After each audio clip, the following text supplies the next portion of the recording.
Hello my dear students, welcome to my channel alpha knowledge box. इस वीडियो में आज हम एनसीईआरटी क्लास 6 सोशल साइंस के चैप्टर 7 इंडियाज़ कल्चरल्स रूट्स के एनसीईआरटी क्वेश्चन आंसर को करने वाले हैं और ये वीडियो क्वेश्चन आंसर की पार्ट 2 वीडियो है। पार्ट 1 वीडियो की लिंक आपको इसी वीडियो के डिस्क्रिप्शन बॉक्स में मिल जाएगी या फिर चैनल के प्लेलिस्ट क्लास 6 सोशल साइंस से आप इस वीडियो को देख सकते हैं। पार्ट 1 वीडियो में द बिग क्वेश्चन से लेट्स एक्सप्लोर के इस क्वेश्चन तक डिस्कस किया था। पार्ट 2 वीडियो को क्वेश्चंस, एक्टिविटीज़ एंड प्रोजेक्ट से स्टार्ट करेंगे। चलिए क्वेश्चंस, एक्टिविटीज़ एंड प्रोजेक्ट्स को स्टार्ट करते हैं। यहाँ पर फर्स्ट क्वेश्चन पूछा गया है, if you were Nachiketa what questions would you like to ask Yama, write them down in 100 और 100 वर्ड्स। यहाँ पर बोला गया है कि अगर आप नचिकेता होते तो आप यामा से क्या क्वेश्चन पूछना चाहते, उन्हें 100 से 150 शब्दों में लिखिए। चैप्टर नंबर 7 के पेज नंबर 11 पर कथा उपनिषद का एक पार्ट लिखा हुआ है जिसकी हेडिंग है नचिकेता एंड हिज क्वेस्ट। उसमें नचिकेता के बारे में बताया गया है, जहाँ पर ये बताया गया है कि उसके पिता उसे यम को कैसे सौंप देते हैं और वो यम से जीवन और मृत्यु के बारे में तरह तरह के प्रश्न पूछता है। आप उसे पढ़ लीजिएगा, ये क्वेश्चन वहीं से लिया गया है। जनरली जब हम सुनते हैं कि किसी की मृत्यु हो गई है या मृत्यु के बारे में सोचते हैं तो सबसे पहला सवाल हम सबके मन में यही उठता है कि आत्मा क्या है, मरने के बाद आत्मा कहाँ जाती है, क्या पुनर्जन्म में आत्मा किसी दूसरे शरीर में प्रवेश कर जाती है या फिर मनुष्य की मृत्यु के बाद आत्मा भी मर जाती है। तो इसी तरह के सवाल या क्वेश्चंस आपके भी मन में उठ सकते हैं। इसलिए यहाँ पर पूछा गया है कि अगर आप नचिकेता होते तो यामा से किस तरह के प्रश्न पूछते। आप आंसर यहाँ से लिख सकते हैं या फिर नचिकेता की जगह अपने आप को रख करके जो भी क्वेश्चन आपके मन में उठ रहे हैं वो लिखें। आंसर इस तरह से हो जाएगा, if I were Nachiketa I would ask Yama about the nature of the soul and the its journey after death. Specifically first question आप लिख सकते हैं, what happens after the death of a body, शरीर की मृत्यु के बाद क्या होता है। Second, what is the soul, आत्मा क्या है। नेक्स्ट अगला क्वेश्चन आप लिख सकते हैं, what happens to soul after death, death के बाद, मृत्यु के बाद आत्मा का क्या होता है। अगला question, will soul also die with death, if not where will it go, क्या मृत्यु के साथ आत्मा भी मर जाएगी, अगर नहीं तो वो कहाँ जाएगी। Next question, will soul take rebirth in form of another body, क्या आत्मा दूसरे शरीर के रूप में पुनर्जन्म लेगी। क्वेश्चन नंबर सेकेंड है, explain a few central ideas of Buddhism, briefly comments upon them. यहाँ पर आपको बुद्धिज्म की प्रमुख अवधारणाओं के बारे में शॉर्ट में लिखना है। इसकी कई सेंट्रल आइडियाज हैं, जैसे बुद्धिज्म को गौतम बुद्ध ने शुरू किया था। बुद्धिज्म 500 साल पहले ईसा पूर्व ये स्टार्ट हुआ था और वेदों के सिद्धांतों को, अवधारणाओं को अस्वीकार करता है। बुद्धिज्म के सेंट्रल आइडियाज़ में ये बोला गया है कि इग्नोरेंस और अटैचमेंट ही दुखों का कारण है। बुद्धिज्म में दुखों को दूर करने के लिए अनुशासन, अहिंसा और ईमानदारी की बात की गई है। आंसर इस तरह से हो जाएगा, Buddhism revolves around several keys concept including, first, Buddhism was started by Siddharth Gautam, जिन्हें गौतम बुद्ध कहा गया। Second, it evolved during 500 BCE and did not accept the concept and principle of Vedas.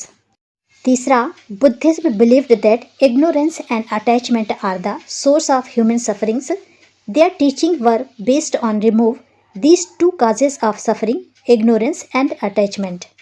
और लास्ट आप लिख सकते हैं, Buddhism preached non-violence and sincere inner discipline to reduce human sufferings.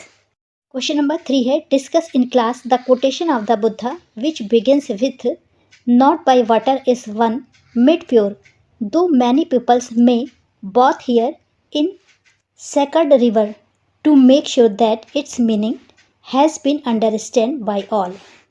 इस question में ये बोला गया है कि यहाँ पर दिए हुए बुद्धा के कोट्स को इस तरह से एक्सप्लेन करिए, डिस्कस करिए कि जिसकी मीनिंग सबको समझ में आए।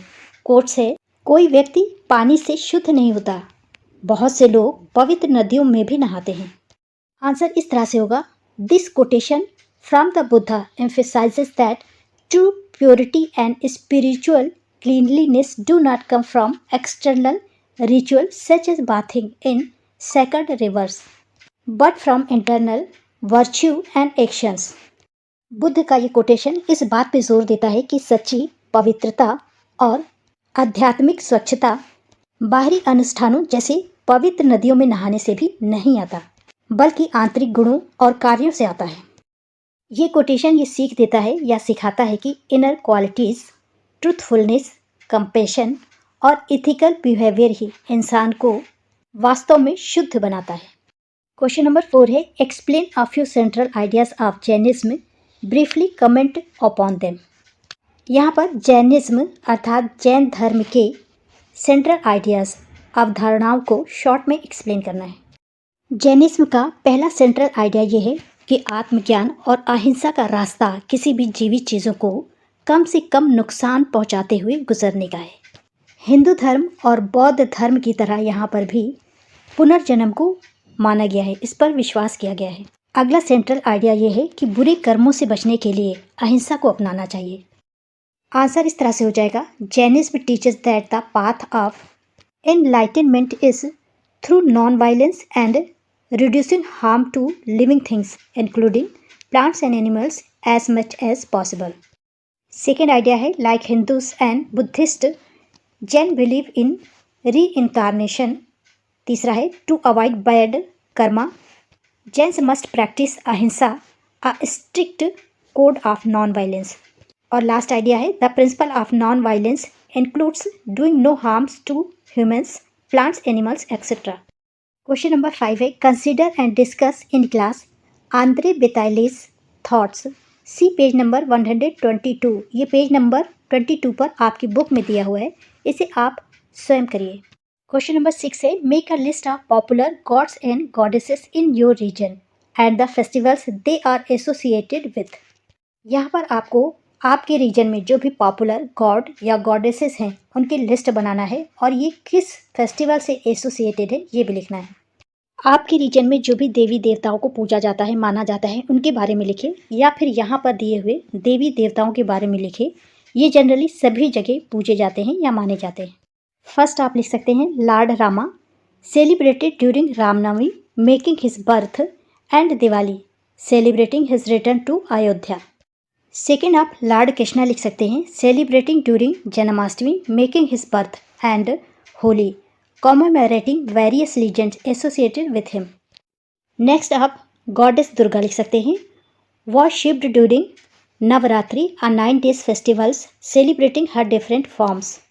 अगला आप लिख सकते हैं, lord Shiva celebrated during Mahashivratri dedicated to his worship. और लास्ट में आप लिख सकते हैं, goddess Saraswati celebrated during Vasant Panchami making the arrival of spring and honoring her as the goddess of knowledge. Question number 7 है, as a class activity list 2 or 3 tribal groups from your regions or state. Document some of their art and belief systems. ये एक class activity है, इसके लिए आपको ये देखना है कि आपके रीजन में कौन कौन से ट्राइबल हैं। उसके लिए आपस में मिलकर के 2 या 3 ग्रुप बनाने हैं और डॉक्यूमेंट्स को तैयार करना है। चैप्टर का लास्ट क्वेश्चन है, ट्रू और फॉल्स। पहला स्टेटमेंट है, the Vedic hymns were written on palm leaf manuscripts. Vedic hymns prayer के रूप में थे, ये कहीं पर लिखे हुए नहीं थे, इन्हें पोम या पेयर के फॉर्म में गाया जाता था। बाद में जनरेशन टू जनरेशन इन्हें पास किया गया और बाद में इन्हें लिखा गया, इसलिए ये एक फॉल्स स्टेटमेंट है। सेकेंड स्टेटमेंट है, the Vedas are India's oldest text. Vedas को इंडिया के ओल्डेस्ट टेक्स्ट के रूप में कंसीडर किया गया है, इसलिए ये एक ट्रू स्टेटमेंट है। तीसरा स्टेटमेंट है, द वैदिक स्टेटमेंट एकम सत विप्रा बहुधा वदंती reflect a belief in the unity of cosmic powers. ये स्टेटमेंट ये दर्शाता है कि कॉस्मिक पावर ब्रह्मा एक है, लेकिन साधु ने इसे नाम दे दिया है अलग अलग। ये भी ट्रू स्टेटमेंट है। फोर्थ पर स्टेटमेंट है, Buddhism is older than the Vedas. ये फॉल्स स्टेटमेंट है क्योंकि वेदास ज़्यादा ओल्डर है। फिफ्थ स्टेटमेंट है, Jainism emerged as a branch of Buddhism. ये भी फॉल्स स्टेटमेंट है, ये बुद्धिज्म की ब्रांच नहीं है। स्टेटमेंट 6 है, both Buddhism and Jainism advocated for peaceful coexistence and the avoidance of harms to all living beings. ये ट्रू स्टेटमेंट है क्योंकि बुद्धिज्म और जैनिज्म दोनों ही पीसफुल को एग्जिस्टेंस और अहिंसा पर बल देते हैं। लास्ट ट्रू फॉल्स है, tribals belief statement are limited to belief in spirits and minor deities. Tribals का बिलीफ सिस्टम आत्माओं और छोटे देवताओं के विश्वास तक सीमित है। ये एक फॉल्स स्टेटमेंट है, क्योंकि ये बहुत सारी प्राकृतिक चीज़ों की भी पूजा करते हैं और बड़े बड़े देवताओं की भी पूजा करते देखे गए हैं। तो ये था चैप्टर का लास्ट क्वेश्चन। आई होप आपको समझ में आया होगा। अगर कुछ समझ में नहीं आया तो कमेंट सेक्शन में कमेंट्स करिए। This is the end of video. Thanks for watching.